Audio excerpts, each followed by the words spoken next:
When you hear the words cookie wars, you might think of a friendly competition over the best chocolate chip cookie recipe.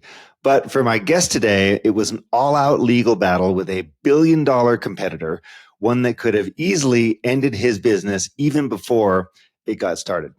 Bennett Maxwell didn't just survive the fight, he turned it into rocket fuel for his company, Dirty Dough, which is one of the fastest growing cookie franchises in the country. Bennett built and scaled Dirty Dough at lightning speed. He sold 450 franchises over 2 years. And at the same time, he was undergoing a personal transformation. He lost 125 pounds. He really shifted his mindset and he learned to detach from the stress of entrepreneurship. In the conversation today, we talk about mental resilience, the power of detachment, and why your nervous system might be the most important tool you're ignoring. And before we get started, I just want to tell you that we are hard at work planning for the 2025 Conscious Entrepreneur Summit, which is coming back to Boulder on May 28th and 29th. I can't wait to see you there. If you are an entrepreneur who is serious about growth, not just in your business, but also in your mindset and in your life, this is the place to be. So more details coming soon, but for now, let's get into my conversation with Bennett Maxwell. Hey, Bennett, great to see you. Hey, Alex, thanks for having me. We get a lot of interesting entrepreneurs on the Conscious Entrepreneur podcast. This is the first time, though, that I'm talking to someone who's been in the cookie business for several years. So excited to have you here. Dirty Dough is a well-known cookie brand. You're also the host of this really great podcast. And, just curious as we get started here, what's it been like for you to be in the cookie and the franchise business? I know there's been a lot of ups and downs, and we're going to get through those, but help us understand how you got started in this and what the current state of your work is. Yeah. How did I get started in it?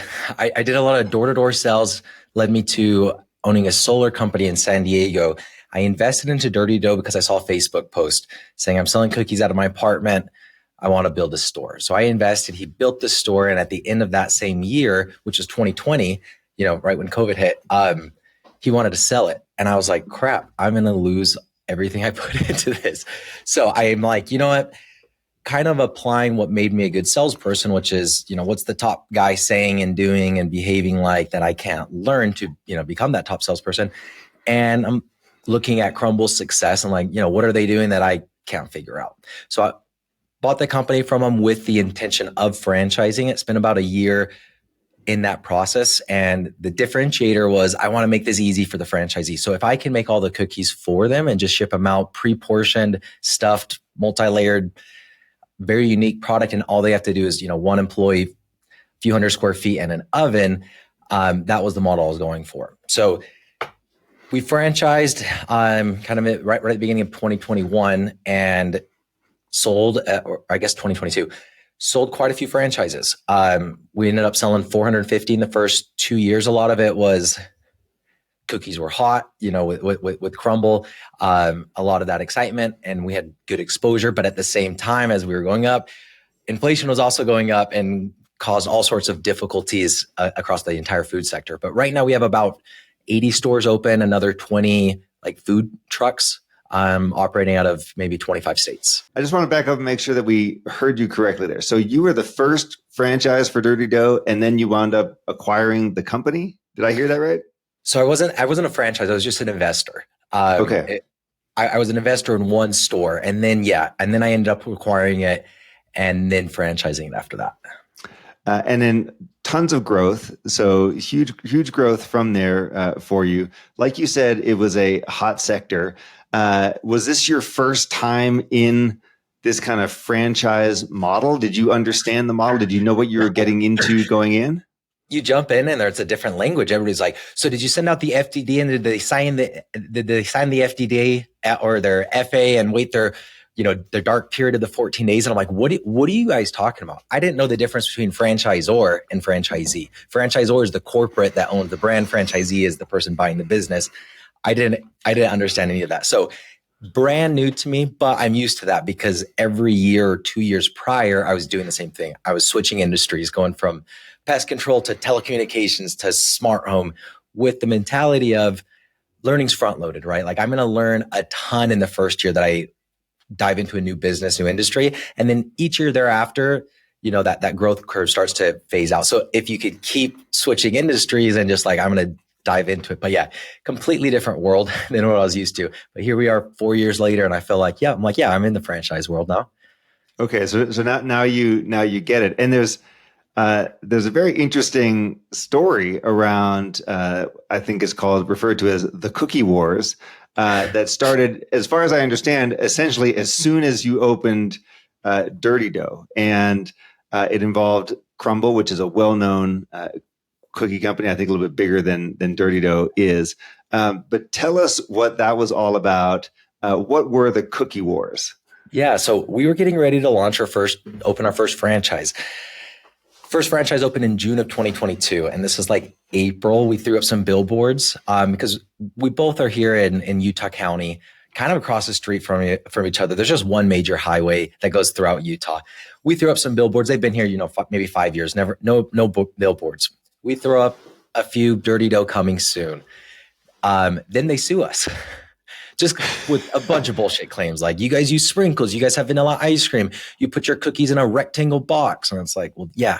Anyways, the next month they flooded the freeway. Like, I'm not even joking. They gotta be spending $50,000 a month. Like, Crumble's $1 billion company. We sell 1 million cookies a day, like really bragging, which didn't set them up for the next move, because the next move was the lawsuit was made public. A local news station picked it up. And then I responded to that. I'm like, Crumble thinks some smart ass comment, like Crumble thinks that they own sprinkles. Watch out, Granny. And, they're coming for you next, something like that. And that kind of just started the ball rolling. But yeah, it was right before we opened up that first franchise. It was a lawsuit. And I look at it as a business tactic. I would argue maybe it's unethical, but it's a valid and lawful business tactic. You just sue whoever you want if you're $1 billion company. And for a company to fight you off, it doesn't matter if they're right or wrong. If you don't have, multiple six figures in your bank account and a lot of time, they could just kind of wear you out, especially in franchising where you have to disclose if you're in lawsuits, right? So I think that was part of the factor as well. So I can imagine that was a pretty stressful time for you. You just took over the business. You're shifting into a franchise business model. You're sitting there saying, okay, we're gonna grow this thing, and you're excited and you want to get rolling. You are literally just across the street or right around the corner from big, well-known company. You launch, we're off and ready to go. And then wham, they're basically trying to close your doors right away. So tell me what was going on for you as the owner of this business as this is happening. Are you suddenly thinking, oh, well, that was a quick, 12 months and now I'm done? Or that was the first thought. No, that was it. So walk us through your mental state. That was, there's the first time I've even read a lawsuit. So you get served and you're like, man, but we didn't do anything. You have that, but at the end of the day, you're just like, they have money and I don't. So the stomach sinks and you're just like, shit, I lost, there's a big chance I lost everything. Then I started reading through the lawsuit, and again, never read through a lawsuit, but I was like, okay, there's got to be something off here because this seems very silly. And then I started getting more opinions and started gaining a little bit of confidence. But yeah, the first, it was just a gut punch, like, crap, you can't get through this, And then it was like, okay, we're going to get through this and it's going to be annoying. And then it was about 6 weeks from when they filed it, when they sued us, when the news station picked it up. And then once the news station picked it up, it went like, okay, well, let me get out in front of it and at least explain what's going on. And that gave us a lot of publicity. We responded to their billboards with a handful of billboards. And it was like, our cookies don't crumble with competition. And this is Utah, like Mormon Centralville, right? We put up pictures with a cookie, like a blurred out cookie with the word censored, like a pornographic image. It said, "Cookie's so good, we're being sued." Things like that. We threw up 5 different billboards. And they were digitally rotating billboards. So nobody really saw them. But on social media, people saw them. I took a screenshot of like the billboard designs. I'm like, hey, Crumble, love your new billboards. What do you think about mine? And that got like 1 million views, and then people started picking up that. And that kind of started that wave. And it's an upward spiral, right? When you have a little bit of interest and then you get a little bit more, and then now you have multiple people wanting to buy the same territory, which creates that demand between them. As a salesperson or a company, you don't even have to do anything. and then, yeah, it just starts rolling. And then growth becomes your biggest challenge, right? You're like, crap, how do I keep up with all this growth? Which, you just open up the door to a new set of challenges. Well, I mean, good for you for meeting it head on. I can imagine just being like totally paralyzed if something that were happening and not knowing, where to go. Like, do I fight this? Do I crumble, quote unquote? Do I, so do I fold? Do I fight? What do I do? So how did you decide the path here? Like, who are you relying on for advice and guidance? How did you decide what you wanted to do? Like for fighting it, that's who I am. Like if there's a chance, I'm going for it. And in this time, like I was doing a lot of personal work too. I sold my solar company. I achieved the goals that I wanted to achieve, realized I was empty as a millionaire before 30, like nothing really changed. And I started doing a lot of, I guess, consciousness work, right? Like looking at kind of who I am and what I want to be. So I just developed like a mission statement and came out public with that. And it was about joy and fulfillment and then all the core values, which authenticity. So I'm like, I'm going to just be out there and people are going to have to know anyway, right? If I'm selling a franchise and I'm being sued, everybody's going to ask me. So I could answer each question individually or just go to social media. So I decided to do that public open route and go to social media. Whose advice was I taking? Mainly my own. I would say almost everybody told me not to do that, not to throw up the billboards. Then we did professional commercials making fun of the lawsuit, which same thing, millions of views on those. I also got advice not to do any of that, but it was like, but why? Like this is what I want to do. It's not illegal. It's fun. It's keeping me from dying, I guess, because the stress is there, but leaning into like the playful, sarcastic, like who gives a damn at the end of the day, what happens anyway, right? Like this is just cookies. We're going to survive no matter what. I think that helps a lot. But anyways, I don't want to discount like, that's the mindset that fixes everything. That was the mindset that I had at the time. And then fast forward a year or two, we open up 100 locations and I'm still getting crushed, right? And I'm still having to pull out from different techniques and stuff to be able to sleep at night, I guess. Well, to your point, the perspective that you're giving to this is really important because for a lot of entrepreneurs, we have something major happen and we think, we go into this immediate like life or death, right? Oh my God, this is gonna kill me. And I like the way you phrase it. It's only cookies. Like at the end of the day, yes, maybe it succeeds, maybe the lawsuit succeeds, maybe it fails, maybe this, maybe that. And this is a cookie business. You're going to be fine no matter what. A lot of us entrepreneurs, we get so wrapped up in our identity, right? Our business becomes who we are and we personalize everything so much that when faced with these kind of choices, we don't always make the optimal decision because we have this like capture of our entire self by the business. So you were able to say, at least create a little bit of distance and say, well, look, at the very, no matter what happens, it's not me, it's external to me, it's a cookie business, and like, we'll be fine. Yes. I mean, a year ago, probably from this month, I was looking into bankruptcy because I was so deathly paralyzed. Like I'm going to die if I go through bankruptcy. And then then I'm talking with my therapist and she's like, well, what is bankruptcy? I was like, I don't know. I don't want to look into that. That means I'm like accepting that that's an option. She's like, you're an idiot. And I'm like, I know. Okay. So then I look into it and it was way worse in my mind than reality. Like I look into it and I was like, oh wait, you get to keep your home. You even get to keep retirement accounts. I know how to sell. I won't skip a beat as far as like income goes. So really I have to, sell my Tesla and get a different car. Right. But it was paralyzing up until like I explored it because the brain does do that. At least mine does. It loves to go to the worst case scenario and then it'll go past that at times. You're like, well, we don't need to go past the worst case scenario. So yeah, creating that distance, I think definitely helped. But going back to, I guess what I said before, I'd never defined like what I wanted in life. I wanted $1 million. That's all I defined. And then I hit it. I'm like, okay, that's not what I want. I want joy and fulfillment. So once I made that mission statement, all decisions became a lot easier because it's now, how do I fight this crumble battle? There's a million different ways you could go about it, but okay, how am I going to fight it in a way that increases my joy and fulfillment? Funny ass billboards. You know what I mean? Like it just aligned with what I'd already decided. And that acts as a really good compass. Even, I mean, I went from no experience raising capital. I raised $9 million in 2 years. Kind of the same, it all ties in together, I'd say. And did you raise the money while you were fighting the lawsuit or before? Yes. Well, Yeah. I mean, and in a way, for a while, nobody would talk to us because of it. And then I was getting emails from every private equity every single week, like, because it was the two giants fighting, the two cookie giants. Like, we have one corporate store and one franchise open, and these guys have 600 stores open, but sure. So I remember when all this. I remember when all this was happening. So the lawsuit was filed in May 2022. It was resolved in October 2023, if I have my dates roughly correct. Yep. So you said that since then you've gone on to add about 100 locations, 100 franchises. Yeah, so that we've opened. Yeah. Mm-hmm. And then the business was then acquired by Crave-worthy Brands, right? Yes. Again, growth way too hard. And I was also a food manufacturing company, because Dirty Dough is essentialized. That how we differentiate ourselves from Crumble is I make all the cookies. I'll send it to you. You put it in the oven.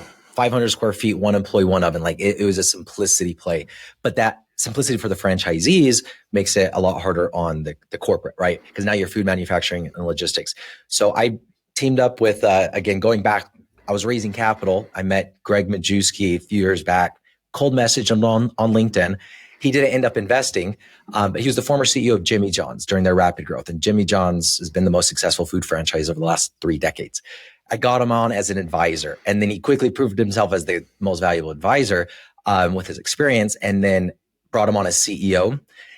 He's the owner of Crave-worthy Brands. So he ran the company for about 8 months as CEO, and then he acquired it through Crave-worthy Brands. And we were like his 15th, I think, company that he acquired. Cool. That sounds like a great outcome.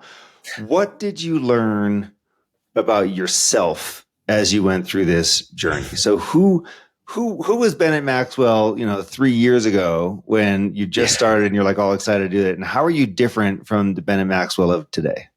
I honestly think I'm 1,000% there. I think like every cell in my body is different. One, if you looked at a picture of me 3 years ago, you wouldn't recognize me. I was 310 pounds and bald. I went to Turkey last February and got a hair transplant. So my hair's looking good.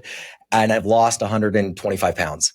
And then during the same time, I've dove very heavily into consciousness and meditation and all of that. So I think I'm a completely different person. I would say the big difference is, one is the attachment to ego and self.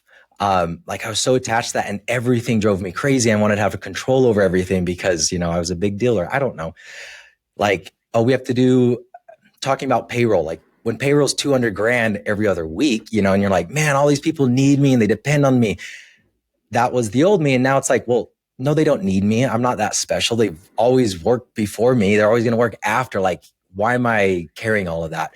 So I don't know. I would say that mindset of like distancing myself from the outcome of what's happening in life and what has happened in life, and viewing it a little bit more as a journey, is probably the only way I've been able to get through it. And then leaning into physical health in order to, what's the problem? Well, the problem is the mind isn't, always going. It's always making you anxious about the future. Well, how do you quiet the mind? It's usually you get into the body, right? You jump into an ice bath or into a sauna, or you go work out. Those are things that your mind's not racing.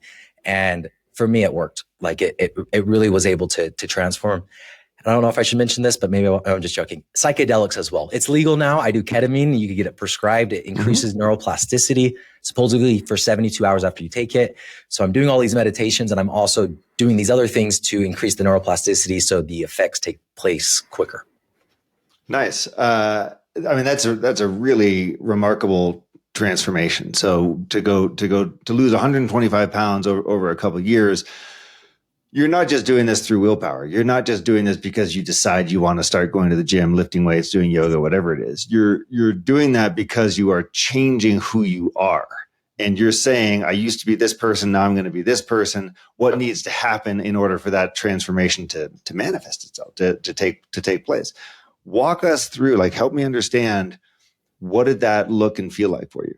Yeah. Like literally, so you're sitting there one day, and are you just like, oh, I'm sick of being overweight and I want to feel healthy. Like how did you get from that person? Because like you said, you're 1,000% different than you were a handful of years ago.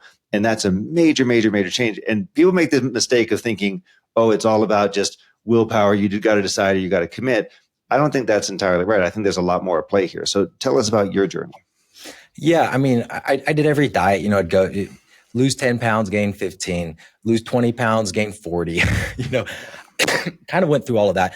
I think that the defining moment was when I sold my solar company, and I was 28, and then I achieved the $1 million net worth that I had always wanted.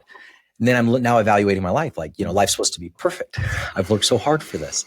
I neglected myself, my health, my relationships, all for this moment. And this moment felt amazing until the dopamine was gone. You know what I mean? And then you just feel normal again. So that was more of the start. I also have a memory of walking up the stairs, having to mute my phone at the top of the stairs because I was breathing hard. I didn't want them to hear me. I'm like, that's not good. But I have 3 kids, and they're everything. Like, every day is a daddy-daughter date. And even my son calls them daddy-daughter dates because he doesn't know the difference. But it was really for them. Like, I want to be around for them.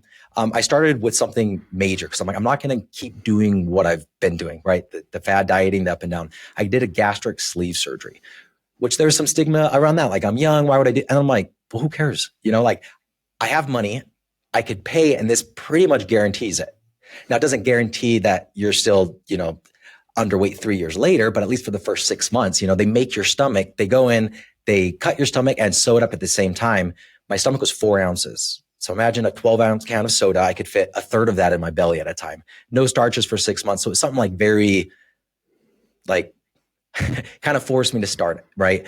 And then once you start feeling good and you start paying attention to how you feel, if anybody's ever gone off sugar for a month and then you go back onto sugar, you feel like shit, right? Because you're conscious of how you're feeling. So I think this was me last night talking to my wife. I think consciousness, if I summed it up in one word on how I've got in good shape, because it's not just losing 125 pounds.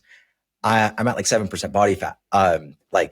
It's just consciousness. I'm paying attention. I've never counted calories. I don't count proteins or anything. It's just, I'm eating what makes me feel good. I'm trying to eat slower and really notice my body's reaction. But I needed that kind of kickstart, 6 months of eat really clean, no starches, no carbs. And then your body's going to become very sensitive to everything you eat. Now you need to maintain that sensitivity. That's kind of on the physical side. Again, about a year ago, I think I was at my all-time stress peak, and it finally hit me for the 15th time. But I'm like, I'm never going to solve all my external problems, because I just keep telling myself, as long as I solve all this external shit in my business, in my life, then my internal state will be different. And then I'm like, it's never going to work, because I told myself it was going to be different once I opened my first store, and then my 10th store, and I sold 100 franchises, then 200, and then I had 10 million. And then, you know what I mean? Like, you just keep setting that goalpost. So I'm like, I'm not going to do that. I'm going to focus inwardly. And first I started focusing on my nervous system. Like, how do I get out of the sympathetic nervous system response, fight, flight, freeze, and into the parasympathetic? And I could get into a lot of different things on how to do that, but I really started looking at measuring everything and this is what I'm going to do, including, and again, this is the company's, we're always paycheck to paycheck pretty much. We're always surviving, in those times. I made the decision to pull back and work way less, because I'm like, it doesn't matter how much I work. I need to fix my brain and I need to fix my nervous system. I think it was in April of last year. And I'm like, okay, I'm going to work 20 hours a week and spend the other 20 hours a week on fixing my body and my state. And definitely I've seen the biggest progress since I made that decision. And lo and behold, the business kept going. It didn't need me. When you're one little piece in a larger machine, you don't make that big of a difference, especially if you have a good CEO hired, which I did.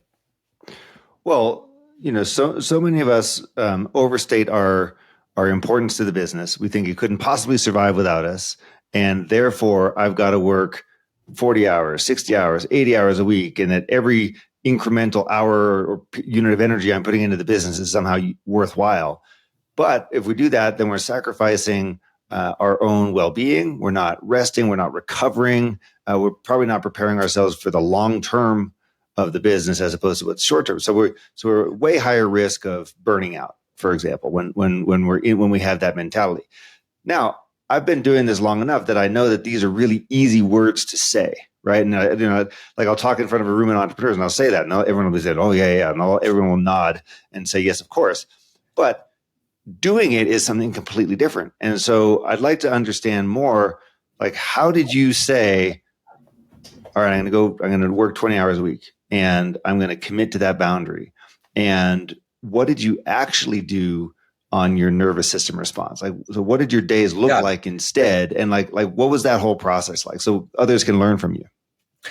Yeah. I mean, I'm sitting under my red light that I do every day with a device that goes around your neck. It's called a pulsetto, and it stimulates the vagus nerve, which is right in your throat. There's a bunch of other ways you could stimulate it, but this is what I was doing.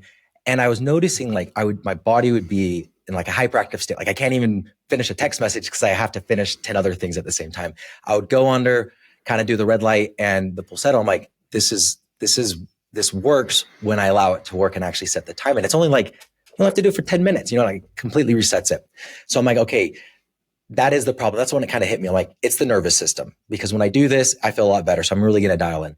I had an anxiety medication called gabapentin that I would take once every few days, because I was a big stigma against medication, like something reliant or dependent. And then it hit me. I'm like, okay, well, that's a shortcut. I have an issue with my brain. It's hyperactive. And there's something that could help me, a shortcut, but for whatever reason, I don't want to do it. I use shortcuts with everything in my life. I drive a car when I don't have to. I use a cell phone when I don't have to. Like every single thing in my life, I optimize and I use tools to get there, except for my mind. And then I thought, that's stupid. I'm going to start using every tool available for my mind. So anyways, that was, I'm like, okay, I'm going to take gabapentin because it's for seizures. It's originally developed for seizures because it calms down the nervous system. So I'm like, I'm going to start taking this daily. And now, anyways, that was it. So that was a big thing. And then really honing into, again, the vagus nerve, doing that pulsetto every day. I do it twice a day under the red light. In the mornings, I do meditations. Joe Dispenza is usually one that I do. That's like, get your body to feel now, today, right? Whatever emotional state. It's not manifesting and like, just think. It's about the emotional state, because your body doesn't know the difference if you're thinking about an amazing memory or if you're actually living that, in person. I do a lot of Indian yogic meditations and like vibrations with my throat, like the meditation, which I had no idea what that was, but it's when you go you're vibrating at the like below your belly button, and then when you go ooh, the vibration goes to your chest, and then when you go it kind of finishes. But it stops your brain, and then it focuses you on the parasympathetic. Any inversions in yoga, like last night when I was talking to my wife about consciousness and health, we were both just at 11 o'clock with our feet up against the wall. You know what I mean? So in any inversions as well, I think really help with the parasympathetic. Ice baths, 1,000%. I take a cold shower every single time I shower, and Utah cold showers are a lot different, and Colorado cold showers are different than Miami cold showers. You guys have nothing down there. Yes, they are. And I usually do the sauna every day as well. So it's a lot, because you're like, well, that's a lot of time. And it's like, well, I have it. I have the time. I could go do the sauna an hour and a half, and I just pop in and out whenever I get hot or cold, and do it comfortably, not trying to make anything too intense. Mm-hmm. Yeah. Well, I mean, so all of those are powerful, but you put them all together and it's extra powerful. Especially like the idea that, you are actively getting out of your head. So you're saying quite rightly, hey, I'm feeling stress up here in my head. I'm feeling, anxiety. This is where I work. And if I help the body to regulate, if I help the body to calm down, then that's going to improve how I'm thinking. It's going to improve my performance. It's going to improve how I'm being in the world. And, that's a big leap for a lot of people. Like you can't think your way out of all these problems. You can't read a book to get out of this issue. You can't watch a video. You can't go on YouTube and like somehow solve this stuff. You have to internalize it. It's got to be in your body. So what you're doing when you're stimulating your nervous system like that is you're making your body receptive to what you are trying to get into your mind. So your body is saying, okay, I'm now willing to accept new information. Like you're saying, the work of Dr. Joe Dispenza, because we are resetting the body is now saying, I'm open to new information. I will take in new information, be it information about health or well-being or whatever, and absorb that. But if my nervous system is on overdrive because I'm too stressed out, nothing gets through. No new information is coming into the body. Yeah. Yep. If your body's focused, I mean, I was looking at this like with the digestive system. Like when you eat, you want the food to get out of your stomach as quickly as possible, right? Because your mental clarity just isn't there because your energy is, I guess, focused on your stomach. So if your body energy is being spent always, your mind is racing. I mean, how much energy does the brain use? And how much of your thoughts, if you look at them, are completely useless? Well, studies show 95%. It's 95% of the things you think are the same things that you thought the day before. And you're like, no, they're not. Start paying attention. And it's like, holy crap. So because before I told myself I didn't have emotions. I'm just a logical guy. So something comes up and I'm going to, how do I rephrase this or whatever? But what happens is you have an emotion and then you have a thought that surrounds that or the thought and then the emotion comes, right? But then you think about now you're feeling the emotion and then now you're going to justify it or try to reframe it, which only fuels the emotion. And then you want to think about it more. And it's like, no, just cut it off, stop thinking altogether, realize that the problem is the mind. Like every single problem is your mind. That's it. Because a problem is perspective and the perspective is created in your mind. So it was, okay, rather than all of these problems, I'm going to solve a million external problems. I decided to solve one internal problem that was fixing the brain, which, related to the parasympathetic nervous system as well. Now tell us about ketamine. Oh man, ketamine's been great. So I started with mushrooms. I was creating a nonprofit. So Dirty Dough is around mental health. If you go into any store, it says we care about your feelings. The inside matters most. Life gets messy and that's okay. They're supposed to be a reflection of life. That they're dirty, messy cookies, but they're freaking amazing, right? The exterior doesn't need to look good. So I was creating a nonprofit and a buddy guy goes, you need to go do mushrooms. And I'm like, I don't do drugs, like I don't do heroin. I kind of put those in the same bucket. And he's like, no, there's zero toxicity to these as far as like you can't overconsume and do an overdose. And these are, if you use it in the right setting and whatever. So he connects me with like a guide and I did that. And it was life-changing for me, like completely life-changing. The worst experience I ever had. That I kept doing and they continue to be the worst experiences in the moment, but you learn the most because it opens you up to like, wow, is that really what's in my mind controlling my brain? Because what psilocybin does is it quiets the default mode network, which is kind of that outermost network, like your consciousness. So you're really observing your subconscious mind in a lot of cases. And then I found out about ketamine, and you can get ketamine prescribed to you. They mail it to me. It's like $30 a month. I do telehealth. I take it once or twice a week. It maybe takes you put under your tongue, dissolves in like 30 minutes, you're feeling it. But like on the prescription, it says don't operate heavy machinery for 2 to 4 hours, which is that's a very small amount of time, especially for psychedelic. So it's pretty quick lived. For me, it's not about like the experience of ketamine, which is really cool. It's a disassociative drug, disassociates your brain with your body. So you can really look at anything objectively and not feel that emotion. And you could see the same problem from different perspectives because it's inhibiting GABA receptors in your brain.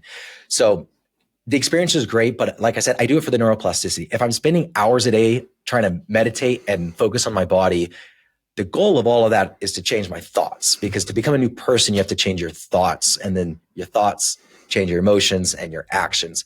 But it's all targeted on that first step of the thoughts. Now, is ketamine similar to psilocybin in that you can do both macro and micro doses, or is the dosage pretty much the same? This was like a year ago. I think Elon Musk posted about ketamine. I mean, I know he's done an interview.